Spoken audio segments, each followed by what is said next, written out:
Hello everyone, I'm Justin McKee and welcome to the bunkhouse here at the Pro Rough Ranch.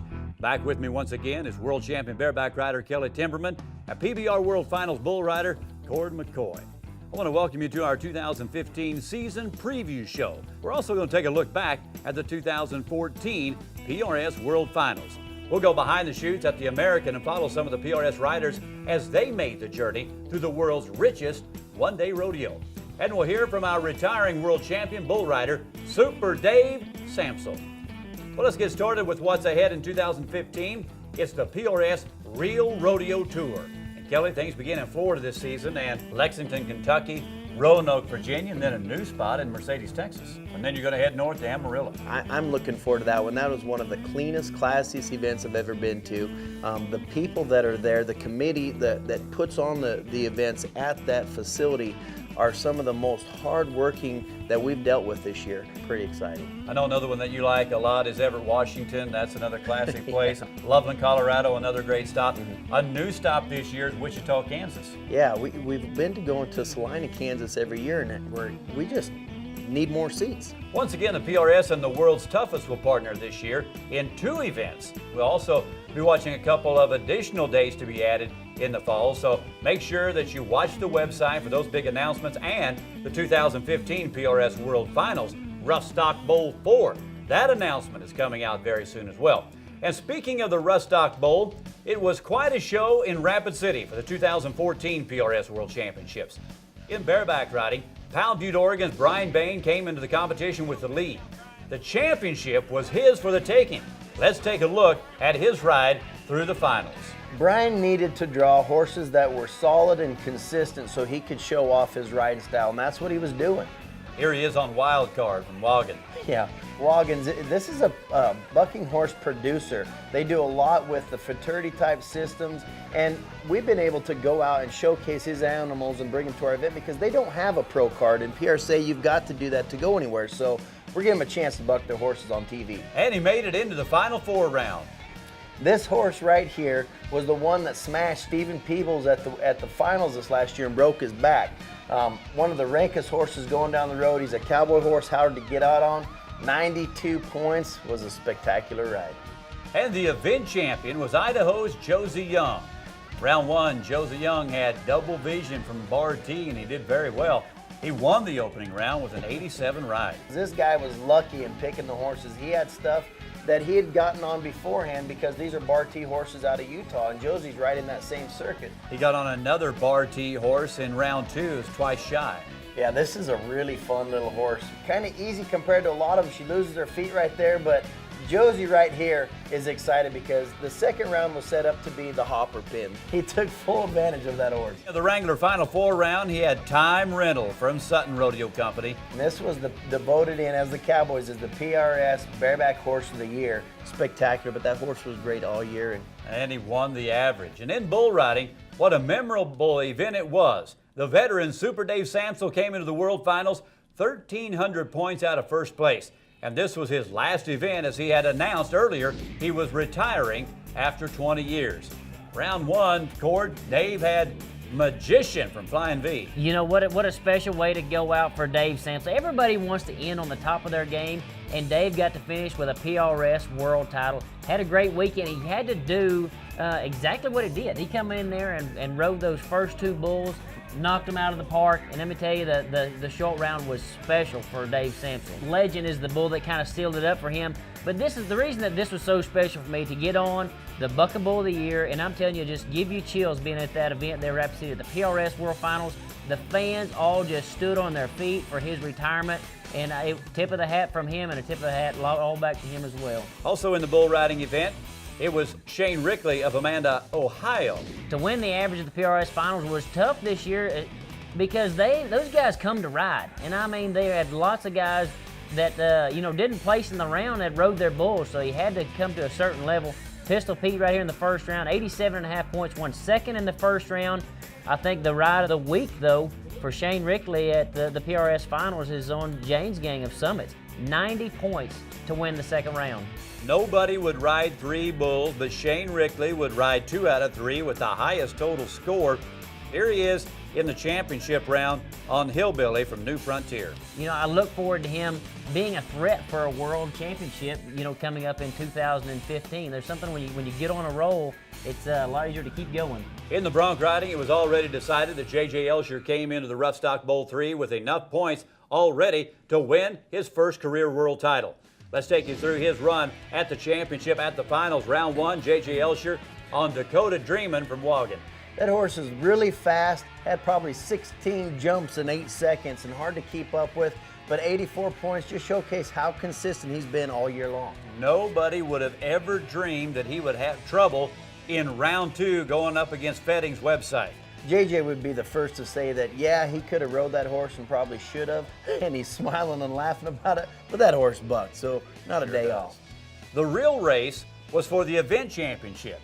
Heath DeMoss was the most consistent across an extremely tough pen of Broncs to survive all 3 rounds and scored 87.5 to win third in that first round. He was just excited to be there, and that always shows in your riding. This guy loves what he does, and he is a fan favorite because of what he puts in after his rides. Surprise Party was the bucking horse he'd have in round 2 coming from the Sutton Rodeo Company. Yeah, no, just a great horse, great draw out of the second round. Kind of got phony headed at the end, but you can see he's feeling it. He's craving that first place spot. He's aggressive with the spur ride. He's loving it. He gets off, he salutes the crowd with his big cheer and goes on to get on his last one. Wrangler Final 4 round had Heath DeMoss going up against Stroker Ace from Wagon. The nice thing about that last ride was the big, strong, hard to ride horses that kind of always plague him at the finals. And now he finally capitalized. Now he's got that under his belt and got the monkey off his back. That's right. And guys, something new this past season at the finals, the PRS World Champion Bareback and Saddle Bronc riders got an automatic invitation to RFD TV's The American at AT&T Stadium in Arlington, Texas. And a little later in our show, we'll tag along as Cord followed our PRS riders during the day at RFD TV's The American. As we mentioned, Dave Samsel went out a winner in bull riding during his career. We'll hear from Super Dave when we come back.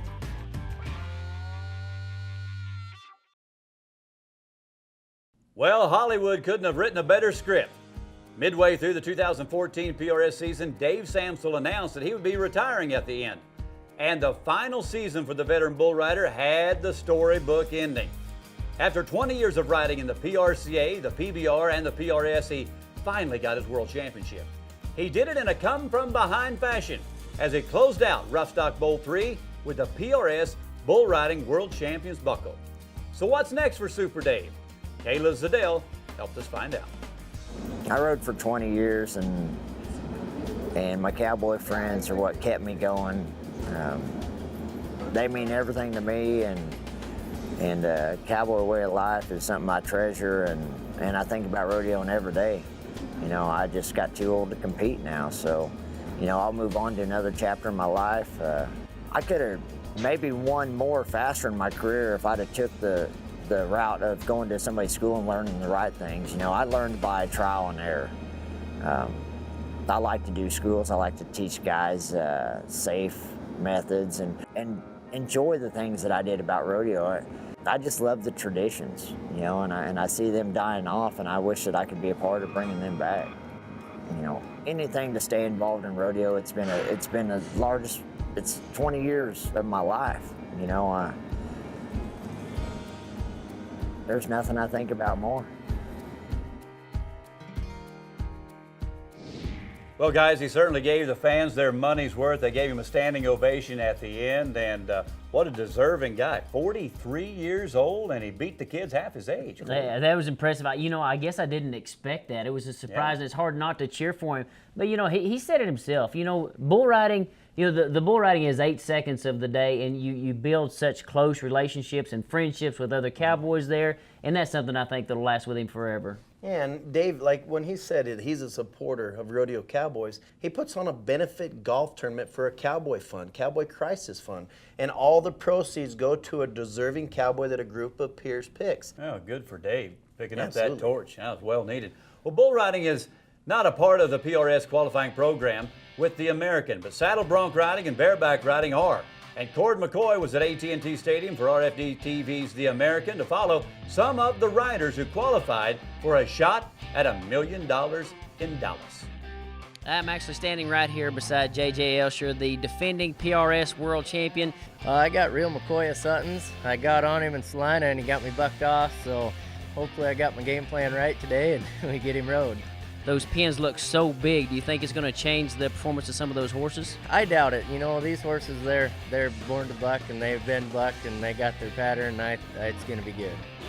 So back with J.J. Elsher here, the PRS champion saddle bronc rider, matched up with the real McCoy today. Looked like it worked good today. Oh yeah, it felt good and got a good start on him, and I was glad I was there when the whistle blew. You know, to ride against these guys that go all year long and be right up there, almost get them, it feels pretty good. Well, I thought it was a great ride and definitely well represented the PRS. And I think everybody, including me and RFD TV, were cheering for you today. Great ride, JJ. Thank you. I'm here with the PRS World Champion Bareback rider, Brian Bain. Of course, you can tell the event is fixing to start, so we'll make this quick. What is it like to come into Cowboy Stadium and compete? I cannot believe the size of this building. It is amazing. This is awesome. This is a once-in-a-lifetime type deal that I hope everybody could experience sometime. This caliber of riders and looking down the chutes, and they're my heroes, to ride against them and get to make it back in the top four, shoot, no better feeling in the world. Wow, it is amazing to see another bareback rider riding for $1 million here. I think it definitely exposed our way of life to see the bareback riders riding, the other three guys just cheering them on. It's you against the stock, and if you you do your best, you got a shot at that much money. It just goes to show that how far rodeo's progressed, that we went from the old days where you'd win $40. That's awesome for the sport, and I hope it keeps going like this and want to see more events like this. Is this something that you look forward to next year to qualify and go at it again? Oh, I think it makes me want it more. I got that so close, didn't quite get a nibble of it, but next year hopefully come back and be sitting right up there with him. We'll all be cheering for you again and see you next season on the PRS. If you walk into that AT&T Stadium for the first time, it does hit you. I mean, to think, wow, this is fixing to happen. Everybody there competing know that somebody is going to walk away with $1 million today. And I think that just kind of ups the ante a little bit for everybody. Well, now that it's been a couple of months since he won a share of the $1 million payout, bareback rider Taylor Price has had some time to think about what he will do with his share. He recently spoke with our Kayla Zadell about his winnings. Just been kind of going about business as usual. You know, I bought a van and I'm buying some equipment for me and my dad's business, trying to spend it wisely. You know, the energy in that building is just amazing, and I was awestruck just to be there, and after the first round to go into the four-man winning it, it was surreal. I couldn't believe it. It actually happened to me. I wouldn't have been at the American if it wasn't for my parents, because I didn't have enough money to go to the Amarillo qualifier, and my dad said, I'll pay for it, you just go. It worked out. They're probably more excited than I was. They're my biggest fans and my biggest supporters. Well, you know, that's special what he did with the money, but, you know, for me, you realize how short your career actually is, you know. Taylor's one of those cowboys that has taken the time to get his college education, so he has something to fall back on also. I'm awful proud of him. He did a great job with the American. He's rode for us quite a few years, and he's a super cowboy. When we come back to our 2015 PRS preview show, we'll sit down with stock contractor Aaron Hudson of Klein Brothers Pro Rodeo, who has some very innovative techniques when it comes to training bucking horses. And later on, Kelly Timberman will return to tell us about a new scoring system that the PRS will use in 2015, and it's going to revolutionize how rough stock is being scored.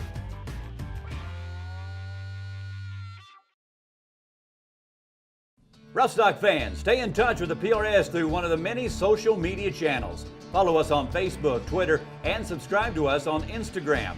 Also, Pro Rough Stock has its own channel on YouTube where you can watch past episodes and more behind-the-scenes videos from the tour. Get to know your Pro Rough Stock riders personally each week with the official PRS podcast, Masters of the Ride. Be sure to join the growing number of fans who have signed up for the PRS Rough Cuts fan newsletter. Stay in touch with special offers for merchandise and tickets and receive behind-the-scenes stories, links to the podcast, and videos from the PRS Tour. Half the story in rough stock is often overlooked. It's the story of the animal athletes and the stock contractors who raise them. Without responsible and ethical stock contractors, the PRS could not exist. Kayla Zadell recently had the opportunity to talk to one of the contractors who uses a very innovative approach to training his horses.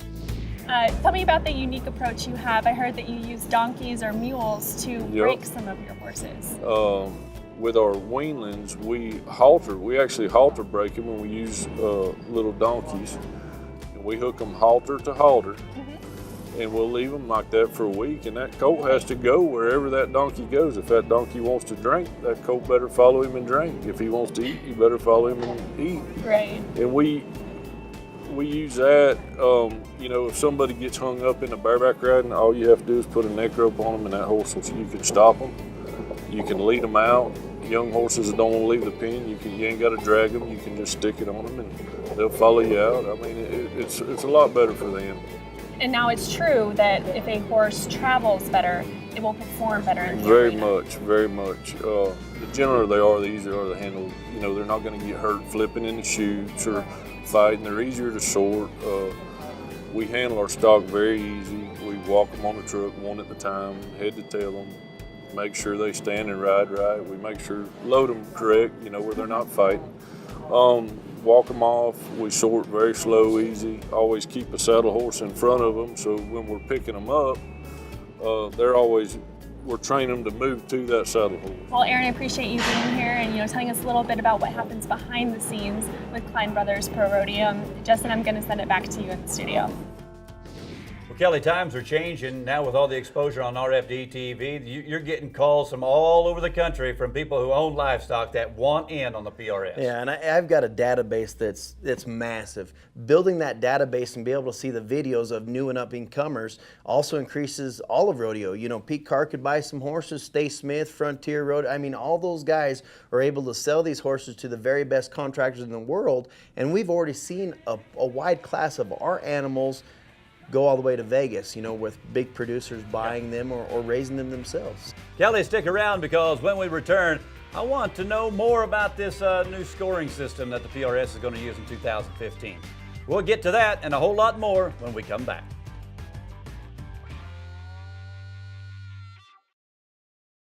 Back now at the PRS bunkhouse as we continue with our 2015 season preview show. And Kelly Timberman joins me now to give us the latest on a brand new way of scoring rides in the Pro Rough Stock system. And Kelly, first of all, tell us how this idea of changing the way scoring is done came about and why is it needed? Well, the inconsistency throughout rodeo in the judging, especially in the horse events, has been pretty scrutinized as of late for quite some time.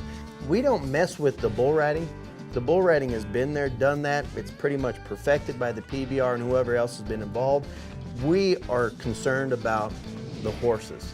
And we got a group of peers together that just said, you know, let's try to figure out a way to make it more fair. We started researching the very best judging criteria in the world. And for athletes, that's the Olympic standard, and every trick, everything that they do is a specific criteria. So the markout rule, we got rid of it. The reason that we got rid of the markout rule is because it gave a cowboy a 0, a no score, and that's unfair in rodeo because a time event guy can break a barrier and get a penalty but still be in there for the average. Right. Why is the markout important? Because it sets the ride up. It collects that horse up underneath him so he's balanced and he'll stand up and buck. When that horse is bucking correctly, it takes less strain on the cowboy and less strain on the animal, so it's better for the animal in part. The second part is because of horse safety. Every time a horse jumps and kicks, that cowboy needs to have his feet set in that horse's neck before those front feet hit the ground. The importance of that is this: 75% of a horse's weight is from the 9th rib forward. So he's got all of that extremity on his front end, and then the cowboy hitting against that rigging or the swells of that saddle into the horse's shoulder blades or the wither, and that hurts him. If you got a guy that's helping the horse out and he's in front of him, the horse can withstand anything that's going to happen there. It's not going to hurt him. He's going to buck better. He's going to stay sound. Instead of trying to go from 0 to 25, it's a lot easier to go off of the Olympic standard and go from 25 down, deduct off of it. So a bareback rider misses the horse out. He's going to get a score, but how much will be deducted because he didn't get the feet up in the base of the neck? We want to see that perfect start, which means the cowboy is free arms right, his upper body's correct, his toes are turned out, he's got good bend in his knees, and his body's not moving and his legs aren't moving. He's solid in that start when the horse bails out of the chute. So that's the 0 deduction. Anything from that changes is a deduction off of that. If a guy left completely in the shoulder or in the cinch and didn't even try to start him, it's an automatic 5 points per side. Off of 25. Right. And then points will be deducted during the ride as well. Absolutely. And the nice thing about it is this, it takes all the opinion out of judging. And now it's judged off of specific criteria, so it's cut and dry who the winner is. On top of that, we have a separate judge that's judging the animal. So they're not trying to combine the two scores and be able to do 50 points total. He's only doing the ride, and the animal judge is only doing the animal. It's not only the fairness, is being able for our fans to really understand what's going on, so they are part of the show. And that's very important to me, and it's very important to the PRS that we uphold that quality and that fairness. Consistency is worth a lot. Absolutely. Thank you, Kelly. Next week, it's the PRS Jacksonville Open from the beautiful Jacksonville Equestrian Center in Florida. We invite you back right here on RFD TV for that one. In the meantime, for Cord McCoy, Kelly Timberman, and Kayla Zadell, thanks for spending some of your day with us. I'm Justin McKee. See you next week.